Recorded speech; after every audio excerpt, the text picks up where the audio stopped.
धीरे बोलो कोई सुन न ले। ये बात अक्सर आपने सुनी होगी और कभी न कभी आपके मुंह से निकली भी होगी, लेकिन सोचने की बात यह है कि यह वाक्य कब कब हमारे मुंह से निकलता है और कब कब हमारे कानों में पड़ता है, क्योंकि ऐसे कम ही गुप्त राज होते हैं जो हम दूसरों के कानों में पड़ने देना चाहते हैं। अक्सर परिवार में अशांति का कारण हम स्वयं ही होते हैं। हम इस बात को देख पाए या न देख पाए, पर ये असल सत्य है, क्योंकि जाने अनजाने में मूर्खतावश हम खुद ही अपनी बातों को दूसरों को बता देते हैं जो हमें कभी नहीं बतानी चाहिए, और वही बातें जो जाने अनजाने में हमने किसी दूसरों के सामने बता दी थी हमारे दुखों का कारण बन जाता है, वही हमारे झगड़े का कारण बन जाता है, और फिर बाद में हमें पछतावा होता है कि मुझे ये बात किसी को बतानी नहीं चाहिए थी, मेरी ही गलती है कि मैंने जाने अनजाने में यह बात सभी को बता दी। इसलिए आज मैं आपको 5 ऐसी बातें बताने जा रहा हूँ जो आपको किसी को नहीं बतानी चाहिए। ये जो 5 बातें जिसे आपको किसी को नहीं बतानी चाहिए, इसे क्यों नहीं बतानी चाहिए, इसके पीछे का तर्क भी मैं आपको दूंगा। आज मैं तुम्हें 5 ऐसी बातें बताने जा रहा हूँ जो भूलकर भी किसी को मत बताना, और यदि तुम इन 5 बातों का अनुसरण करते हो तो तुम बाहर से मिलने वाले सभी दुखों को दूर कर सकते हो जो बेवजह दुनिया की वजह से तुम्हारे अंदर पनपते हैं। सबसे पहली बात जो आपको किसी को नहीं बतानी चाहिए वह है अपनी मजबूरी। अपनी मजबूरी का दिखावा करके दूसरों के आगे दया का पात्र बन करके उनकी सहायता लेने की गलती कभी मत करना। हो सकता है आज वह तुम्हारी मजबूरी देखकर तुम्हारी सहायता कर दें, लेकिन कल वो तुम्हारा फायदा उठाने से भी नहीं चूकेंगे, और अगर फायदा नहीं उठाया तो दूसरों के सामने तुम्हारा मजाक बनाने से पीछे नहीं हटेंगे। इसलिए कभी भी अपनी मजबूरी का दिखावा मत करो। अगर घर में 2 रोटी है, सूखी रोटी है, तो वही खाकर सो जाओ, लेकिन दूसरों को इसके बारे में भनक तक नहीं लगनी चाहिए। अब जरा खुद ही सोचो, मजबूरी बताने का क्या प्रयोजन होता है? या तो वह दूसरों से सहानुभूति हासिल करना चाहता है या उनसे कोई आर्थिक मदद चाहता है, लेकिन अगर दोनों ही परिस्थितियों को देखा जाए तो दूसरा आदमी आपका फायदा उठाने से नहीं चूकेगा, और अगर वो फायदा नहीं उठाएगा तो अपनी नजर में वो आपको छोटा समझेगा, बेवकूफ समझेगा, गरीब समझेगा, और दूसरों के सामने आपका मजाक जरूर उड़ाएगा। इसलिए अपनी मजबूरी के बारे में कभी भी किसी को नहीं बताना चाहिए। दूसरी बात जो कभी भी किसी को नहीं बतानी चाहिए वह अपनी अतीत की गलतियाँ और भविष्य की रणनीतियाँ। जरा सोचो कि अगर हम अपने अतीत की गलतियाँ किसी दूसरे को बताते हैं तो इसका क्या प्रभाव होगा? जाहिर है वह गलतियाँ ठीक तो नहीं की जा सकती, तो उन्हें बताने का क्या प्रयोजन रह जाता है?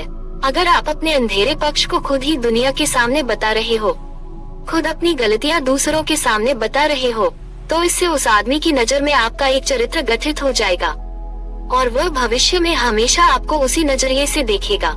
इसलिए किसी भी आदमी की नजर में अपना चरित्र गठित मत होने दो, और जरा सोचो कि आप व्यर्थ में ही अपने भविष्य की रणनीतियाँ दूसरों के सामने क्यों बता रहे हो। जो लोग आपके काम का हिस्सा ही नहीं है, उनके सामने अपनी भविष्य की रणनीतियाँ बताने का क्या फायदा है? वो लोग आपकी सहायता तो नहीं करेंगे, लेकिन आपके भविष्य की रणनीतियों में बाधा जरूर बन सकते हैं। आप खुद अपने विवेक का इस्तेमाल कीजिए और सोचिए कि आपके साथ भी ऐसा हुआ है। क्या आपने अपने भविष्य की रणनीति किसी को बताई हो और वह कामयाब न हुआ हो? तीसरी बात जो किसी को नहीं बतानी चाहिए वह है अपने घर की बातें। जो भी हमारे घर के अंदर आपस में बातचीत होती है, हमारे माँ बाप के साथ, हमारी पत्नी के साथ, हमारे बच्चों के साथ, वह बात परिवार तक ही सीमित रहनी चाहिए। और आप इन बातों का दूसरों के सामने ढिंढोरा पीटते हो तो दूसरों को आपके घर में घुसने का एक मौका मिल जाता है, और वो इसका फायदा उठाने से कभी नहीं चूकेगा। वह आपके परिवार के सदस्यों को आपसे दूर लेकर जाने की कोशिश करेगा। अक्सर ऐसा होता है, हम समाज में देखते हैं कि हम अपने घर के झगड़ों को कम करने के लिए उन झगड़ों को अपने पड़ोसियों को, अपने सगे संबंधियों को बता देते हैं, लेकिन इससे आपको सहायता कभी नहीं मिली होगी, बल्कि आपके घर में लड़ाई झगड़े और ज्यादा बढ़ गया होगा। जाहिर है वो और बढ़ेंगे ही। अगर आप अपने माँ बाप की बात दूसरों को बताएंगे तो आपके माँ बाप को बुरा लगेगा कि हमारा बेटा हमसे बताए बगैर दूसरों को यह बातें बता रहा है। दोस्तों, इसलिए अपने घर की बातें और अपने घर की लड़ाई झगड़ा किसी के सामने मत बताना। और अगली बात मैं आपको जो बताने जा रहा हूँ वो तो किसी को नहीं बतानी चाहिए। वो सुनने पर बहुत अजीब लग सकती है, लेकिन उसका सत्य मैं आपको एक तर्क के माध्यम से दूंगा। मैं कहता हूँ कि अपनी आमदनी किसी को मत बताना। अपनी आमदनी न बताने के पीछे का क्या प्रयोजन हो सकता है?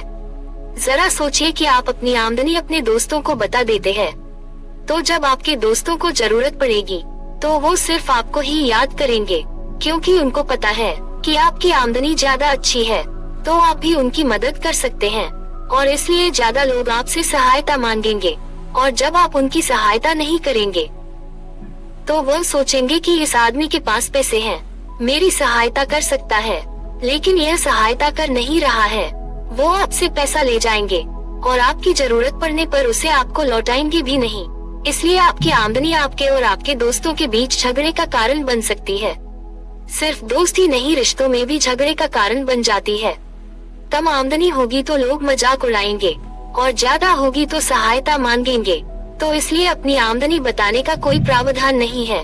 अगली बात मैं आपको बताने जा रहा हूँ, उसे गांठ बांध कर रख लीजिए और इसे किसी को मत बताएगा।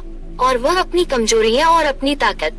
अक्सर इंसान को पता नहीं होता कि उनकी कमजोरी और उनकी ताकत क्या है, लेकिन अगर आपको अपनी कमजोरी और अपनी ताकत पता है तो पहली बात कि आप बहुत ही बुद्धिमान आदमी हैं, और दूसरी बात आपको यह बातें किसी को साझा नहीं करनी चाहिए, क्योंकि अगर आपकी कमजोरियां दूसरों को पता चल गई तो वो आपकी कमजोरियों का फायदा उठाएंगे। अगर आपकी ताकत पता चल गई तो वही ताकत आपकी कमजोरी बन जाएगी, क्योंकि वो ताकत दूसरे आदमी को पता है और वो ताकत की काट ढूंढ लेगा। अपनी कमजोरी और अपनी ताकत अपनी पत्नी या अपने पति को भी नहीं बतानी चाहिए। दोस्तों, अगर आपने अभी तक हमारी बातें सुनी हैं, तो आपके लिए मैं 2 एक्स्ट्रा बातें बताने वाला हूँ, उसे बड़े ध्यान से सुनिए। पहली बात जो किसी को नहीं बतानी चाहिए वह अपने मित्र और अपने शत्रु। अब अपने मित्रों के बारे में अगर दूसरे लोगों को बताएंगे तो वह आपके मित्रों के साथ अपनी घनिष्ठता बढ़ाकर आपको धोखा दिलवा सकते हैं।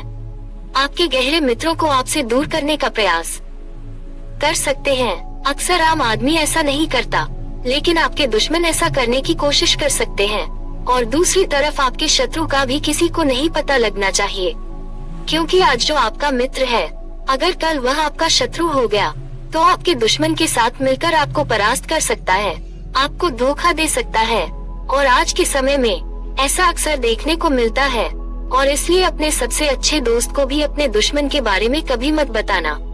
अगली और आखिरी बात मैं कहना चाहता हूँ कि जब तुम दान करते हो तो दान के बारे में भी किसी को मत बताना, नहीं तो दान करना व्यर्थ हो जाता है, बेकार हो जाता है। जब आप अपने दान का ढिंढोरा पीटते हो तो आप ये बता रहे हो कि मैं कितना बड़ा दानी पुरुष हूँ, और यह आपके अंदर एक अहंकार निर्मित करेगा। इसलिए दान जितना ही गुप्त रूप से किया जाए उतना ही अच्छा होता है और उतना ही फलदायी होता है। कहा जाता है कि जब आप अपने बाएं हाथ से दान कर रहे हैं तो उस दान का पता आपके दाएं हाथ को भी नहीं चलना चाहिए। दोस्तों, ये जो बातें मैंने आपको बताया है, इसके छिपे सिद्धांतों का यदि आप अनुसरण करते हो, इसे अपना कर्तव्य समझकर अपने जीवन में इसका पालन करते हो, तो आप अपने घर में सुख शांति बना सकते हो, घर के झगड़े हमेशा के लिए दूर कर सकते हो।